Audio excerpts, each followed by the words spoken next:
Nairobi never sleeps. Even at night, the Matatus rumble past, their headlights slicing through darkness, music booming so loud the walls shake. Hawkers shout their prices, the smell of roasted maize mixes with exhaust fumes, and the streets breathe with restless energy. In a small cafe tucked between a shoe repair stall and a mobile money kiosk, a man sat alone at the corner table. His hoodie was frayed, his sneakers covered in dust, his tea weak and oversweet. To anyone watching, he was just another broke guy trying to stretch a few coins. But that was only the surface. His name was Adrian Mwangi, heir to Mwangi Estates, one of the wealthiest families in the country. His family owned towers that touched the Nairobi sky, gated communities guarded by electric fences, and hotels where politicians sealed deals over champagne. Yet here he was, in a dusty cafe, eating ugali and sukuma from a dented plate. Why? Because Adrian was tired. Tired of the fake smiles at cocktail parties. Tired of women who loved his Range Rover more than his heart. Tired of never knowing if anyone truly cared for him. He wanted something real, something no money could buy. So he made a choice, one even his closest friends would never believe. He stepped away from the empire, took nothing but a small bedsitter in Eastlands, and lived as if he were broke.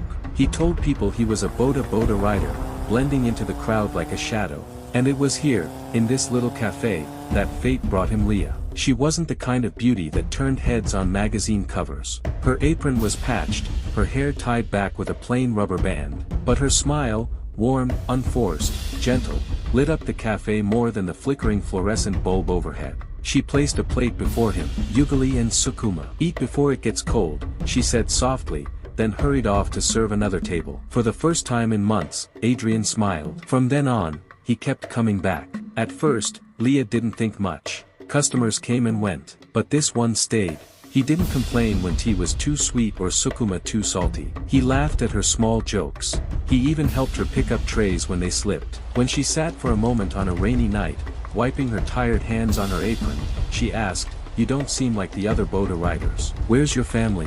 Adrian hesitated. His empire pressed against his throat, begging to be revealed. But instead he whispered, "They're gone. Just me now."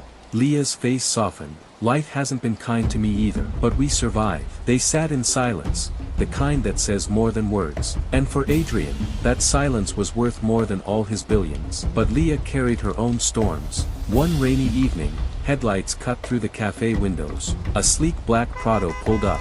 Out stepped Victor. He was everything Adrian had tried to escape: sharp suit, gold watch, arrogance dripping from his every step. He didn't even glance at Adrian as he said, "Leah, we need to talk."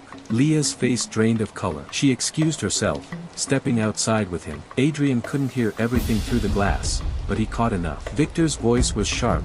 "When are you going to stop wasting time here? Don't forget who paid for your brother's surgery. Don't forget who saved your family. You owe me, Leah." Adrian's fists clenched under the table. When she returned inside, her eyes avoided his. Later, she whispered, "He's my fiancé. My parents want me to marry him. I don't love him, but family doesn't always give us choices." Adrian felt something inside him crack. Victor, noticing Adrian's gaze before leaving, smirked. "You think she'll ever choose you? You're nothing. Just a broke rider chasing dreams too big." That night, Adrian lay awake in his peeling bedsitter, staring at the ceiling. His whisper filled the dark. Would she ever love me, if she knew who I really was? The cafe became Adrian's second home. Days turned into weeks, and soon, Leah wasn't just a waitress who served him ugali.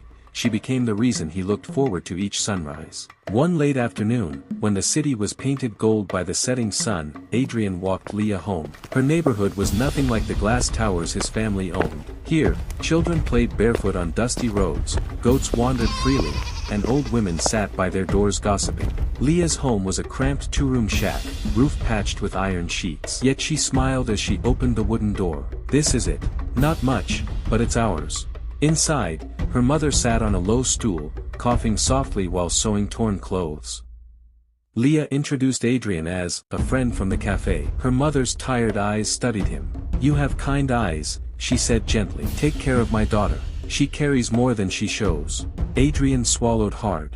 If only she knew who he really was. That night, as they sat outside, Leah shared her truth. "My younger brother, Brian, is sick. Heart condition. He needs medicine every month. Victor helped pay for his last surgery. That's why my parents pushed me to marry him. They think it's security, but it feels like prison." Her voice cracked, but she didn't cry. She was too strong for tears. Adrian wanted to scream, I can pay for everything. I can save Brian. I can free you from Victor forever. But he bit his tongue. If he revealed the truth too soon, would she believe his love, or just see another rich man trying to buy her heart? So he whispered instead, you deserve more than chains disguised as favors. One day, Leah, you'll have a choice. She looked at him, puzzled, but didn't press further. But Victor wasn't a man to be ignored. The next week, he showed up at the cafe again. This time, he didn't wait outside. He strolled in, his cologne choking the air, his laugh sharp enough to cut glass. He dropped a bundle of cash on the counter. Keep the change, he told the cashier, though his tea cost only 50 shillings. Then he turned to Adrian. You again. Tell me, Boda boy, how much do you make in a week? Can you even afford Leah's bus fare? The cafe went silent. All eyes turned. Leah's face burned with shame. She whispered, Victor, stop. But Victor only smirked. I'll stop when he realizes his place. Poor men don't get fairy tales, friend. Leave while you still have some dignity. Adrian's jaw tightened. He wanted to rise, to shout, to reveal everything. But Leah's pleading eyes stopped him. So he swallowed his pride and stayed seated. That night, fate nearly betrayed him. Walking home, he bumped into an old family friend, Uncle Kamau, one of his father's business partners. Adrian, the man gasped, eyeing his dusty hoodie. What madness is this? Your father's son, dressed like a street rider. Adrian pulled him into a corner, whispering urgently, Uncle, please, not here, not now. But Leah, who had walked a little ahead, turned back. Adrian, do you know him? Adrian's heart raced. Just, an old customer, he stammered. Uncle Kamau frowned but caught on. With a slow nod, he played along. Ah yes, he once fixed my punctured tire. A good lad. Leah smiled faintly and walked on. When she was out of earshot, Adrian gripped Kamau's arm. Please, don't tell anyone, not even my family. I need time. Kamau sighed, shaking his head. You're playing with fire, boy. Secrets have sharp teeth. As Adrian watched him disappear into the night, unease gnawed at him. How many more close calls before the truth burst out? Yet, for every shadow, there was light. One evening, Leah surprised him. She led him to a quiet rooftop overlooking the city. The skyline glowed with towers and neon signs, a world Adrian knew too well. When I was a girl, Leah said, I used to dream of eating in those tall hotels. Of sitting by glass windows, not cracked walls. But dreams fade when survival takes over. Adrian looked at her profile, glowing in the city lights. And for the first time, he dared whisper what he felt. Leah, you are my dream. She turned, eyes wide, breath caught in her throat. For a heartbeat, the city disappeared, leaving only the two of them. But just before their lips met, her phone buzzed. A message. She glanced at it, and her face fell. Victor, remember your place. Dinner tomorrow at 8. Don't be late. The moment shattered. She pocketed the phone, forcing a smile. I should go. Adrian watched her walk away, the glow of the skyline mocking him. He whispered into the night, how long can I hide before I lose her forever? The next few weeks felt like a storm building over the horizon. Leah tried to keep her smile at the cafe, but her eyes told another story. Shadows of sleepless nights, the weight of choices she never wanted to make. Adrian saw it. He felt it. But he couldn't fix it, not without breaking his own secret. One evening, Leah rushed past Adrian, panic in her steps. He caught up to her outside. What happened? It's Brian. She gasped. He collapsed. I need to get him to Kenyatta Hospital now. Without hesitation, Adrian flagged a boda and climbed on behind her. The ride through Nairobi traffic was chaos, horns blaring, engines roaring, Leah clutching her brother's hand as if her grip alone could keep him alive. At the hospital, doctors whisked Brian away. Hours dragged on, the walls heavy with silence. Finally, a doctor approached, his face grim. He needs immediate treatment. Medicine. It will cost 70,000 shillings. Leah's face crumbled. 70,000. She barely made 10,000 in a month at the cafe. Her hands shook as she whispered, I'll find a way. Adrian's heart burned. He had more than enough in a single account. More than enough to pay for 10 surgeries. The words almost escaped his lips. I'll cover it. Don't worry. But then Leah's phone rang. Victor, where are you? His voice was sharp, cold. Leah explained, her tone desperate. Sighed dramatically. I'll send the money. But remember, Leah, this means you don't keep me waiting again. You owe me, more than ever. Leah closed her eyes, shame swallowing her. Thank you, she whispered. When she hung up, Adrian's chest felt like fire. Victor had trapped her again, tightening the chains disguised as favors. He wanted to scream, I could free you. I could save Brian without strings. But the words never came. The next day, Victor arrived at the hospital in his polished Prado. He strutted in, sunglasses still on indoors, handing the receipt for Brian's treatment like it was a trophy. He looked at Adrian, who sat quietly by Leah's side, and smirked. Still here, Boda boy. You must enjoy following Leah around like a stray dog. Leah flinched. Victor, please. Victor ignored her. He stepped closer to Adrian, lowering his voice just enough. Listen, I know your type. Broke men with borrowed dreams. Don't get too comfortable. Leah is mine. She's been mine since the day I paid her brother's bill. Understand? Adrian stared back, every muscle in his body screaming to lash out. But Leah's weary eyes, pleading for peace, kept him silent. Later that night, Adrian sat alone outside the hospital, staring at the city lights. His chest heaved with conflict. What am I doing? He muttered. How long can I keep this mask on? Every day I stay silent, Victor digs his claws deeper into her life. His phone buzzed. A message from his cousin, Naomi, the only family member who knew his secret. Adrian, your father is asking questions. You can't keep living like this forever. One slip, and it all crumbles. He shut the phone off, burying his face in his hands. But then he heard Leah's voice behind him. You're always there, she said softly. Every time I feel like breaking, you're just there. Adrian looked up, his heart caught in his throat. The way she looked at him, it wasn't pity. It wasn't gratitude. It was something deeper, something fragile and real. For a moment, he almost said it. Leah, I'm not who you think. I can save you. I can save Brian. I can give you everything. But fear strangled the words. So instead, he whispered, I'll always be here.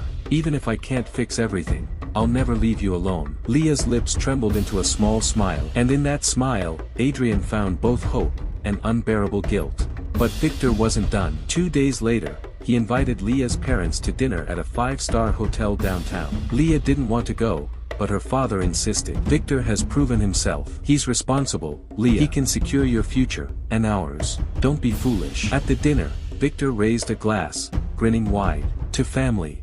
To loyalty. And to the woman who will soon be my wife. Leah froze, the words like chains around her neck. Across the table, Adrian, who had followed quietly, pretending to be just a family friend, watched it unfold, his stomach turning. And then came the twist. Victor placed an envelope on the table. Your debts, he told Leah's father. Paid in full. Consider it a wedding gift. Leah's father's eyes lit up with relief. Her mother whispered prayers of gratitude. But Leah's hands shook as she stared at the envelope, at the invisible shackles Victor had tightened once again. Adrian felt the walls closing in. He had to make a choice. Reveal himself now, or risk losing Leah forever. But just as he opened his mouth, Victor leaned across the table, eyes narrowing. And as for you, he said coldly to Adrian, maybe it's time we find out who you really are. Victor's words at the dinner table lingered like poison. Maybe it's time we find out who you really are. The table fell silent. Leah's father glanced between them, uneasy. Adrian kept his face calm, but inside, his heart hammered like a drum. Victor smirked, leaning back. Don't worry, Boda boy. I've got friends everywhere. A man like you, easy to track. Let's see what dirt we find. Leah shifted uncomfortably. Victor, why do you always have to humiliate him? Make a choice. Reveal himself now, or risk losing Leah forever. But just as he opened his mouth, Victor leaned across the table, eyes narrowing. And as for you, he said coldly to Adrian, maybe it's time we find out who you really are. Victor's words at the dinner table lingered like poison. Maybe it's time we find out who you really are. The table fell silent. Leah's father glanced between them, uneasy. Adrian kept his face calm, but inside, his heart hammered like a drum. Victor smirked, leaning back. Don't worry, Boda boy. I've got friends everywhere. A man like you, easy to track. Let's see what dirt we find. Leah shifted uncomfortably. Victor, why do you always have to humiliate him? He's done nothing wrong. Victor laughed sharply. Leah, people like him, these hangers-on, they always want something. Just wait. Adrian excused himself from the table before his fists betrayed him. Outside he paced, the city lights blurring. His disguise was crumbling, faster than he'd planned. Days later, the storm broke. A man in a cheap suit approached Victor at his office. He slid a file across the desk. Victor flipped it open, and frowned. Page after page was blank. This is it. You couldn't dig up anything on him. The man scratched his head. Sir, it's strange. There's no record. No ID, no license, no bills. It's like he doesn't exist. Victor's eyes narrowed. Nobody's that invisible. Unless, he's hiding something. His smirk returned. Fine. If paper trails won't expose him, maybe pressure will. That pressure came quickly. One afternoon, Adrian arrived at the cafe only to find Victor waiting, leaning against his shiny Prado like a king guarding his throne. Adrian, Victor said smoothly, come for a ride. Leo looked uneasy, but Adrian nodded. He climbed into the car, the leather seat stiff with tension. Victor drove in silence at first, then finally spoke. You're close to Leah. Too close. I don't like it, so I'll make you an offer. Walk away, disappear, and I'll give you 500,000 shillings. Cash. Enough to start fresh anywhere else. Adrian almost laughed. 500,000. That was pocket change compared to his real wealth. But the insult burned. And if I refuse? Adrian asked quietly. Victor's eyes gleamed. Then you'll learn that poor men who stand in my way, disappear in less pleasant ways. He stopped the car outside a deserted lot. His voice dropped to a hiss. Last chance. Take the money, or take the consequences. Adrian met his gaze, unflinching. I don't want your money, and I'm not going anywhere. Victor's jaw clenched. Then you've chosen war. That night, Adrian walked Leah home. She noticed the bruise forming on his cheek from Victor's grip. What did he do to you? She demanded. Nothing I can't handle, Adrian said softly. Leah's eyes welled with tears. Why do you put yourself in danger for me? Why not just leave? Victor will never let go. Adrian hesitated. His heart screamed the truth. Because I love you. But all he said was, because you deserve someone who stands by you, not someone who chains you. Leah's hand brushed his. The air between them was charged, fragile, undeniable. For a moment, it felt like nothing else existed. But the mask nearly slipped again.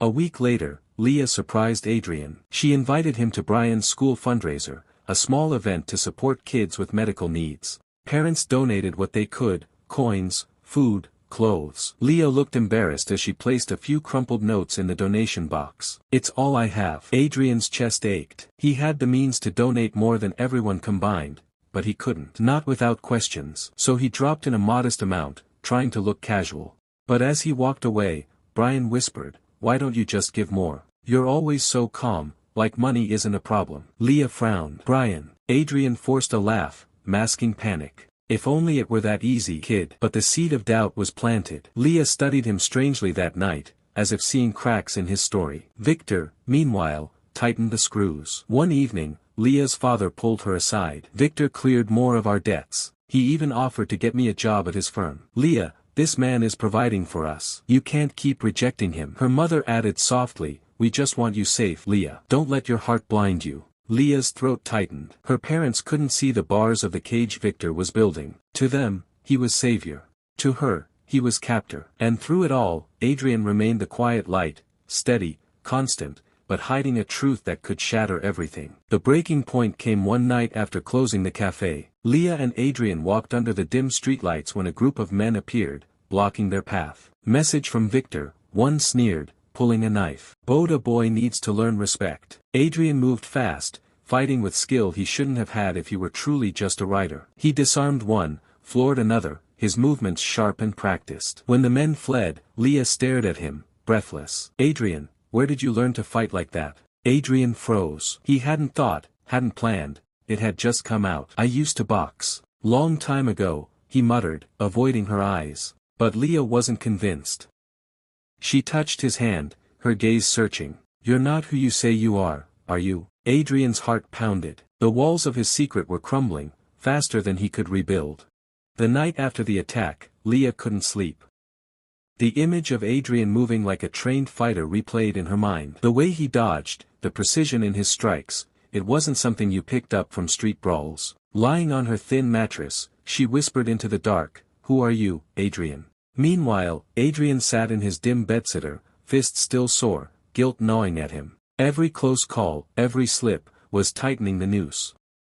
If Leah discovered his truth the wrong way, would she think he'd lied to her? That his love was just another trick wrapped in wealth? He buried his face in his hands. I'm running out of time. The next day, Victor struck again, this time not with fists, but with paper. He arrived at Leah's home with her father, carrying a folder. Inside were documents, plans for a wedding, invitations, a venue deposit, even a guest list already half written. Leah's heart sank. Victor, I never agreed to this. Her father cut her off. Leah, please. He's securing our family's future. Don't fight this. Victor smirked, his hand heavy on her shoulder. The date is set. End of the month. It'll be the wedding of the year. Leah felt the walls closing in, her voice breaking. I don't want this. But no one listened. Adrian found her that evening by the cafe rooftop, staring at the city lights with tears streaking her cheeks. They've set the wedding, Adrian, she whispered. I don't know what to do. I feel trapped. Adrian clenched his jaw, his heart breaking. Leah, listen to me. You don't have to marry him. You deserve to choose your own life. She turned, eyes wet. And what life is that, Adrian? With you? You can barely afford rent. How will you take care of me, of Brian, of my family? I'm scared that my heart is leading me to poverty while my family drowns in debt. Adrian's chest tightened. He wanted to shout, I can give you more than Victor ever could. But instead, he just whispered, trust me, Leah. Please. Her lips trembled. For a moment, it seemed she might believe him. But then her phone buzzed, Victor again. And the fragile moment shattered. Meanwhile, Victor wasn't blind. At his office, he stared at photos spread across his desk, grainy shots of Adrian walking Leah home, sitting close at the hospital, even defending her from the thugs. Victor's jaw tightened. So the Boda boy wants to play hero. Fine. Let's see what happens when we dig deeper. He called his investigator. Forget paperwork. Follow him. Day and night. I want every secret he hides. The cracks widened the following week. Leah's brother, Brian, had another attack at school. Adrian rushed him to the hospital again. When the doctor mentioned the need for an expensive specialist abroad, Leah broke down completely. I can't do this anymore, she sobbed. I can't keep begging Victor for help. Adrian reached for her, his voice shaking. Then let me help. Her eyes searched his. How, Adrian? You barely survive yourself. Unless, she stopped, realization flickering. Unless you're not who you say you are. Adrian froze, caught in the web of her gaze. But before he could answer, Victor stormed into the ward, flanked by two of his men. I heard what happened, Victor said smoothly, handing over an envelope thick with cash. He smirked at Adrian. See, Boda boy, this is what real men do. They provide. Leah's father clutched the envelope like a lifeline. Leah's mother whispered thanks through tears. But Leah looked at Adrian, her expression torn between doubt and faith. Adrian's silence screamed louder than words. The breaking point came at a charity gala Victor invited Leah's family to. It was held at one of the city's grandest hotels, ironically, a property secretly owned by Adrian's family. Adrian shouldn't have gone. He knew the risk. But when Leah asked him quietly to come, he couldn't say no. The ballroom glowed with chandeliers, guests in glittering gowns and tailored suits.